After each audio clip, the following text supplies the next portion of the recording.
Miss হবে না আপনার পছন্দের টিভি শো। দেখুন জি5 অ্যাপে একদম ফ্রি। সি এর হয়ে আমি আপনার কাছে ক্ষমা চাইছি, please please try to understand Bipasha, please. আমি কথা দিচ্ছি এরকম আর কখনো হবে না।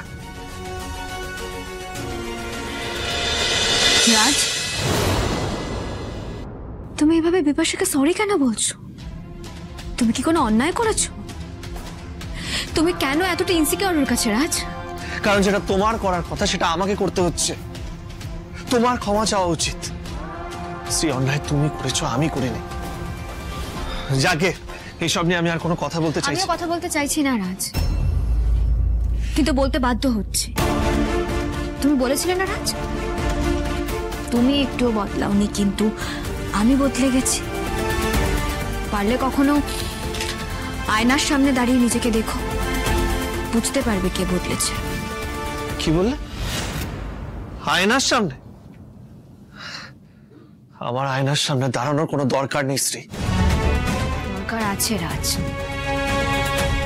দরকার আছে। কারণ একজন বাইরের মহিলা বাড়ির বউকে অপমান করেছে, তার গায়ে হাত তুলেছে বলে, সেই বাইরের মহিলাকে কিছু বলা হয়েছে বলে তুমি তার কাছে সরি চাইছো। কেন বলছো রাজ? কিসের এত ভয় তোমার? চাকরি হারানোর ভয়? এরকম মনোভাব তো তোমার আগে কখনো ছিল না রাজ। তুমি তো আগে প্রত্যেকটা সম্পর্ককে সম্মান করতে, সম্পর্কের গুরুত্ব বুঝতে। বাড়ির মানুষ বলোর দাম তোমার কাছে ছিল রাজ।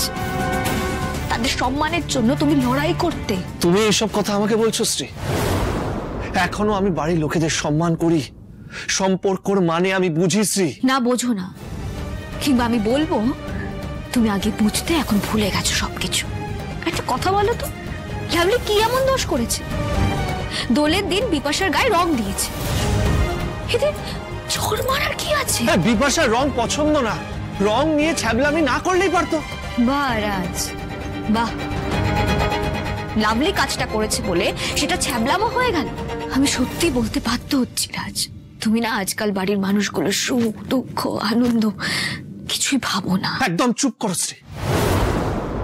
তোমার থেকে অন্তত আমি জ্ঞান শুনতে রাজি না।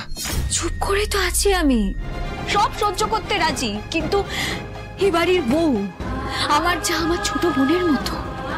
বিনা দোষে তার গায়ে কেউ হাত তুললে আমি তো তাকে ছেড়ে কথা বলবো না রাজ। আমি আবারও তোমাকে বলছি, ওই বিপাশা না তোমার জীবনে সর্বনাশ করে ছাড়বে রাজ। তখন তুমি ফেরার কোনো রাস্তাই খুঁজে পাবে না। এই যে আমাকে দেখছো না, আমি নিজেকে কন্ট্রোল করে আছি, একটাও কথা বলছি না, মাথা ঠান্ডা করে এখানে দাঁড়িয়ে আছি। কেন জানো? কারণ বিপাশা আমাকে বারণ করেছে, বলেছে তোমায় কিছু বলতে না। কারণ বিপাশা চায় না যে ওর জন্য এই বাড়িতে কোনো অশান্তি হোক। আর তাই বলছি শ্রী, বিপাশার ব্যাপারে কিছু বলার আগে না দুবার ভেবে দেখো। তুমি না আসলে বিপাশাকে চেনোই না, আর চিনতে পারবে না, বুঝেছো? আচ্ছা রাজ, একটা কথা বলবে আমাকে? বিপাশা যদি বলতো, বিপাশা যদি অনুমতি দিত রাগ করার, তাহলে কি করতে তুমি?